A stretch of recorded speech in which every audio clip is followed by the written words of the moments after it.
Not only do they manufacture the opioids, and not only do they lie to physicians about their addictive nature, they've also profited off of addiction treatment. And now the New York AG has them in her sights. Let us not forget the masterminds, the family enterprise behind this crisis, the family that literally profited off of the suffering, the death of countless New Yorkers, the Sackler family, the owners of Purdue.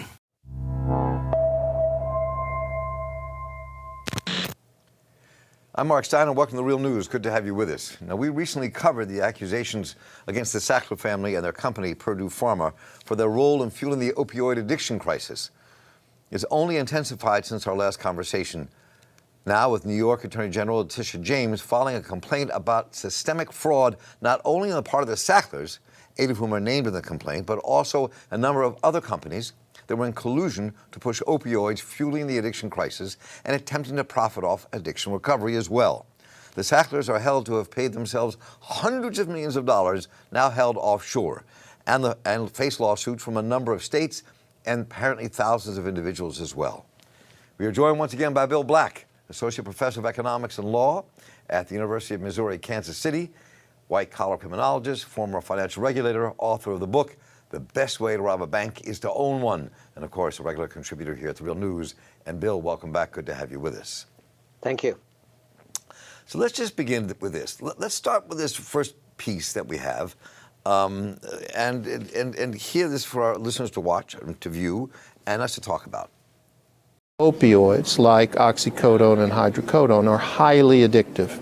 Purdue changed that perception through a devious but very effective marketing campaign that attempted to persuade physicians of all specialties that this 100+ years of medical wisdom was just wrong. So this is where it all began.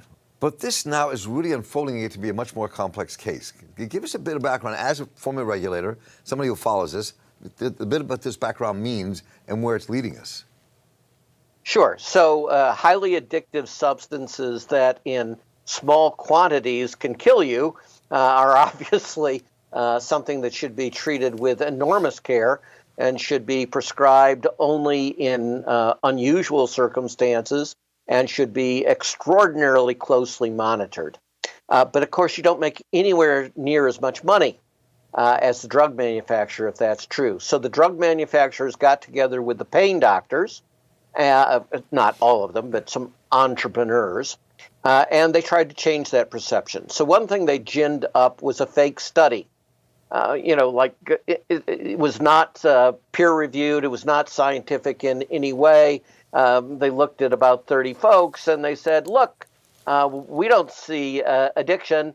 And so they actually conned the FDA for a time into allowing a statement that says this, if used as prescribed, is not addictive.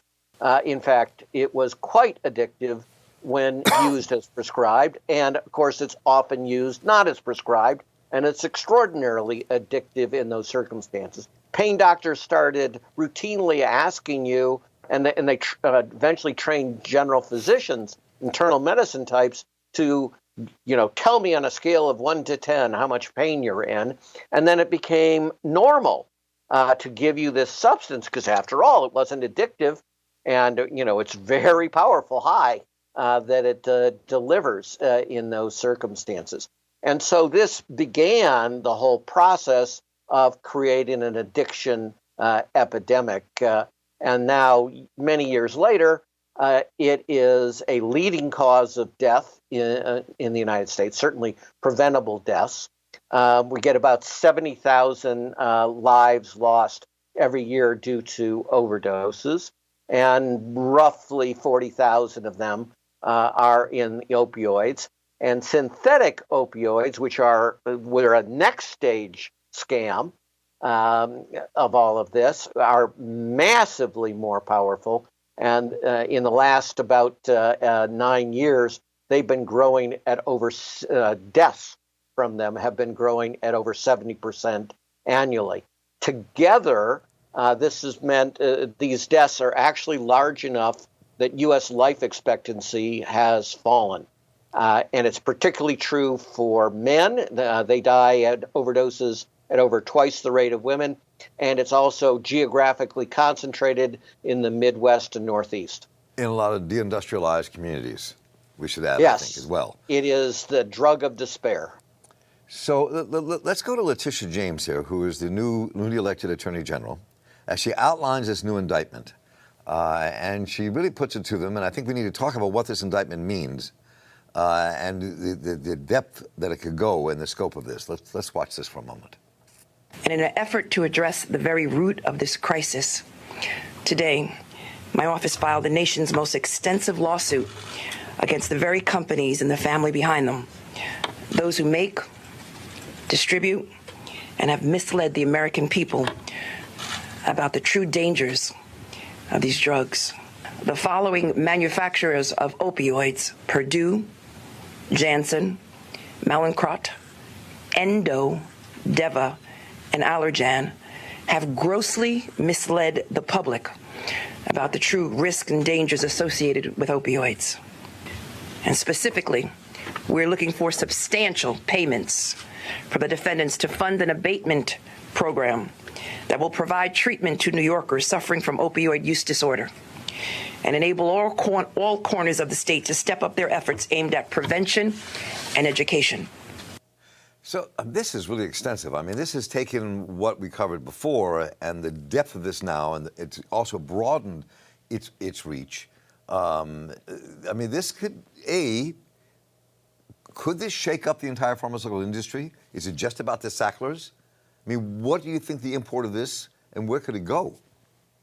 No, it's certainly not just about the Sacklers. As I've said, it isn't just Big Pharma. It's also pain medicine specialists who have been working in league with Big Pharma for a good 20 years on creating this crisis. So, background. Tobacco. It was eventually the massive suits by the government that turned the aspects of the tide in the fight against smoking. Similar to what we're watching now.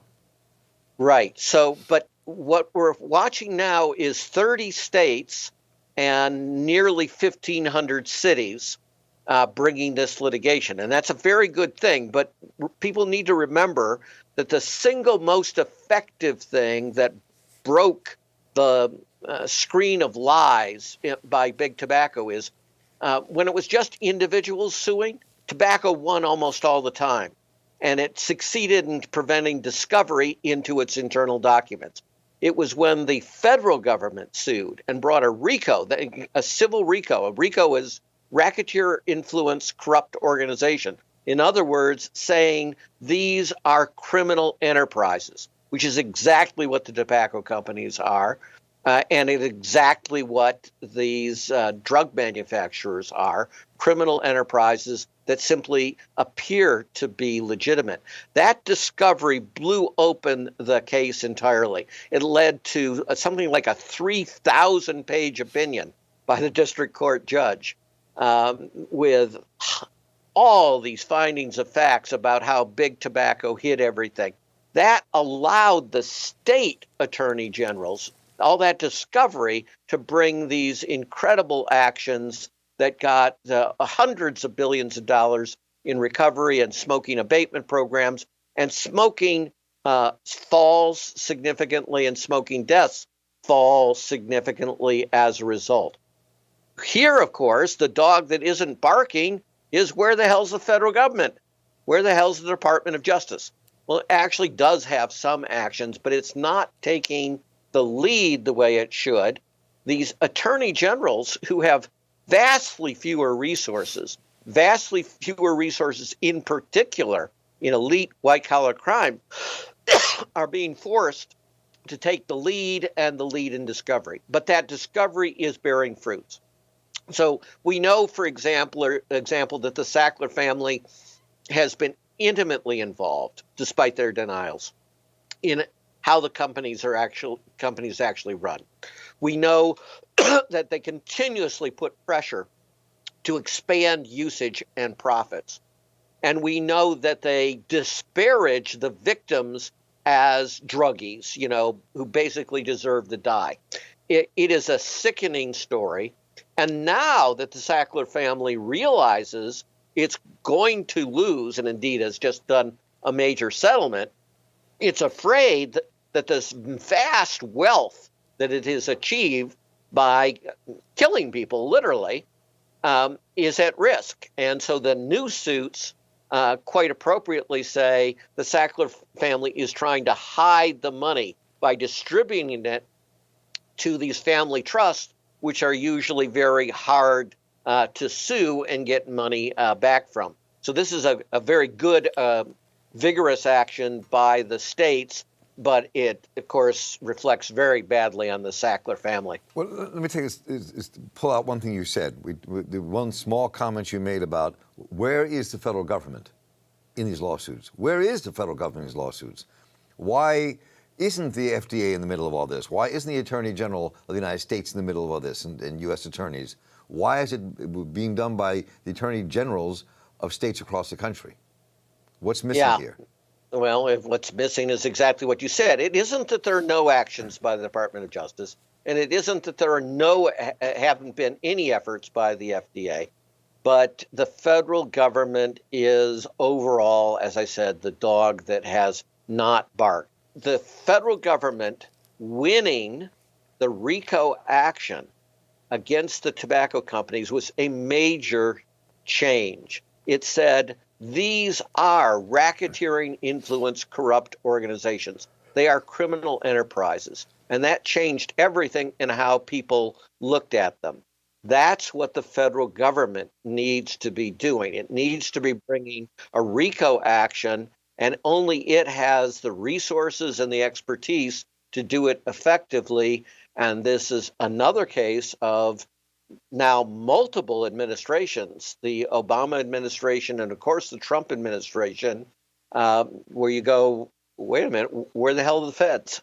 Well, so the question I have, though, is why are they not there? Is this because of what people talk about in terms of the revolving door when it comes to the drug industry, the pharmaceutical industry, and the federal government and regulatory agencies and more? Is that a piece of what's going on here? Well, I mean, it's easy in terms of the Trump administration to explain. The Obama administration would say, well, we did take some litigation efforts, and we did take some restrictive steps at the FDA and the CDC and such on how you should prescribe these drugs. And every time they've attempted to restrict, the drug companies come out with new, vastly more powerful drugs, which are, of course, not supposed to be used for this purpose, but it just so happens if you buy them and you crumble them up, voila, you have fentanyl. And so the real question in some ways is, why wasn't the Obama administration willing to bring the RICO actions and put these folks out of business? And I have no good explanation for you. I think that, as you know, it was horrifically weak as well in suing the bankers. It's just this unwillingness to sue people who wear nice suits that is destroying the country. As we close here, I mean, there was an interesting piece inside the indictment itself that the Attorney General of New York put out, Letitia James, and it was a diagram that we're showing here of a funnel. It actually came out of one of the documents from the Sackler family.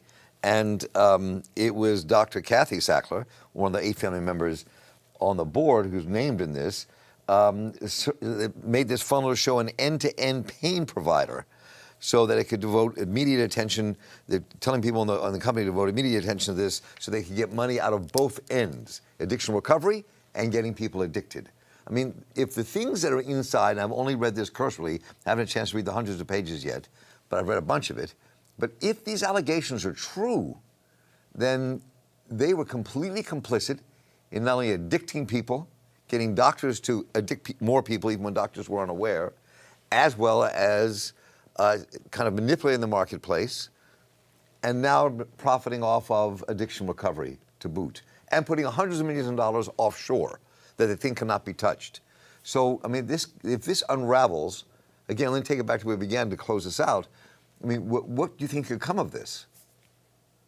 Well, what should come is that they should bankrupt all of these companies, get them out of the business, and sue the individuals to the ends of the earth and make sure that they don't end up with any of the proceeds.